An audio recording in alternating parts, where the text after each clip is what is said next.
Buen día. Bueno, nos cuesta entender que esto pase, pero lo tenemos que contar porque pasó y hay una investigación judicial en el medio. Pero desde su mirada, ¿cómo se puede interpretar esto? Una mamá que hace esto con sus hijos y que ya hay dos antecedentes de esto, incluso con la justicia interviniendo.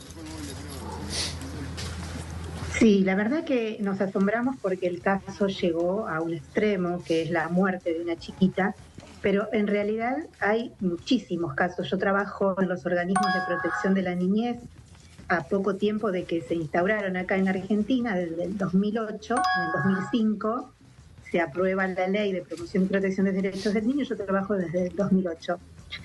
Es constante muchas veces las alertas que dan las familias y los niños y que no se toman en cuenta.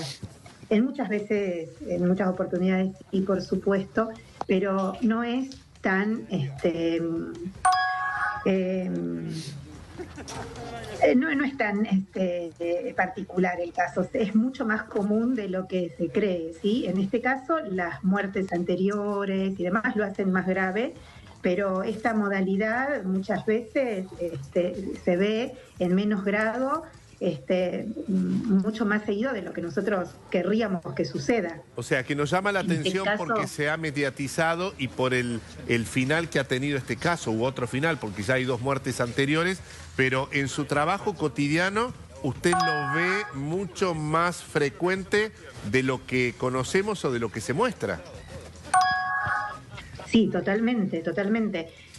Todo el tiempo es una lucha constante porque el nuevo paradigma que convierte al niño en un sujeto de derecho y no un objeto donde antes el sistema judicial podía decidir sobre, tomar decisiones y de hecho, digamos, disponer sobre los niños, ya con el nuevo paradigma eso no debería suceder.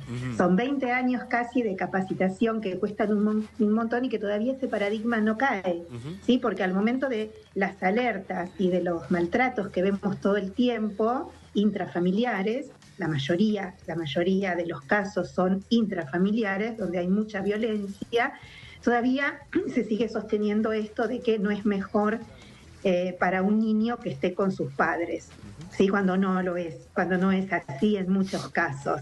Entonces hay que trabajar el caso por caso, hay que estar atento a las alertas. Nosotros hemos trabajado con familias que imagínate, hace 20 años, con familias que desde la primer niña hasta la última tuvo que tomar medidas de protección, claro, sin que los papás estén detenidos, Licenciada, con cuestiones graves, que claro, no han llegado a una muerte, pero con cuestiones muy graves, muy graves. La ¿sí? última. De mucho maltrato. Usted trabaja en esto y sabe de qué se trata, pero ¿qué pasa si soy vecino, si soy familiar, si me entero de algún caso donde hay menores en situación de vulnerabilidad y víctimas de la violencia intrafamiliar? ¿Cuáles son los síntomas que tengo que tener en cuenta y qué debo hacer en ese caso? Los síntomas, en realidad, como en las escuelas se detecta mucho, la verdad que el ESI ayudó muchísimo a que se detecten casos no solo de abuso sexual, sino de violencia, de maltrato infantil. Y en las escuelas, con los golpes, con las conductas de los niños, con el llanto repentino, con algún berrinche. No siempre, ¿no? Ninguno de estos síntomas es aislado, pero esto en las escuelas se detecta, en los hospitales también.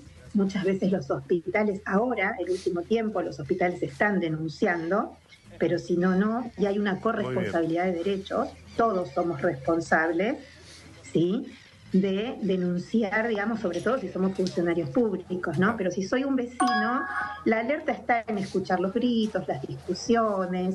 Uno ve una madre a veces en una plaza o caminando por la calle que va llevando un poco los sacudones al niño o que está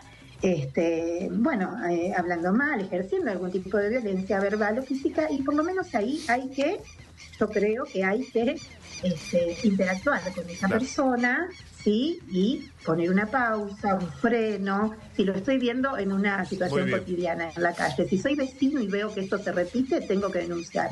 Licenciada... Las denuncias pueden ser anónimas, se pueden hacer en fiscalía, se pueden hacer en comisarías o se pueden hacer en lo que acá en Provincia de Buenos Aires son los servicios locales de niñez.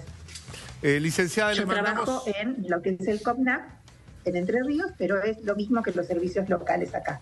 Le mandamos un abrazo muy grande, gracias por atendernos. Tiene 850 mensajes más o menos que le fueron cayendo, así que seguramente tiene mucho trabajo. Mario, como quiero decirte en 2 segundos lo de la revinculación, que no es, cuando uno se toma una medida de abrigo, la revinculación no es la finalidad de la medida, ¿sí?